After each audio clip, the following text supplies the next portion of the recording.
Ховд аймгийн хөлмөр халамжийн үйлчилгээний үндсэн чиглэлийн нэг нь иргэдээ ажилдаа орлоготой байлгахад чиглэдэг.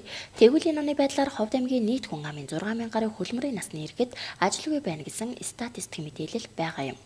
Иймээс аймгийнхаа хөлмөрийн насны хүн амын ажилгүйдлийн түвшинг бууруулах чиглэлээр олон талд ажил өрнүүлж, улмаар аймгийн хэмжээнд үйл ажиллагаа явуулж байгаа 600 орчим ажил олгогч аж ахуйн нэгж байгууллагатай хамтран ажиллаж, ажил хаягчаар бүртгүүлсэн иргэдийг ажилд зуучлаж байна.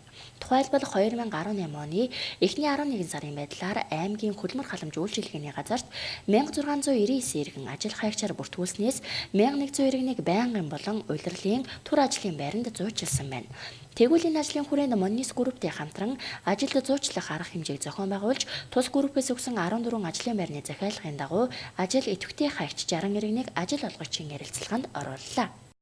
За өнөөдөр бол Ховд аймгийн хэмжээнд бол 11 сарын байдлаар бол 1699 ажил хаягч иргэд бол бүртгэлтэй байгаа.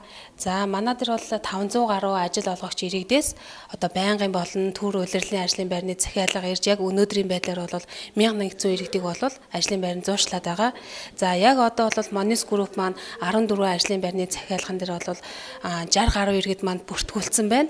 За энэ иргэд маань яг одоо нөгөө ажил олгогчтойгоо ярилцлаганд ороод явж байна.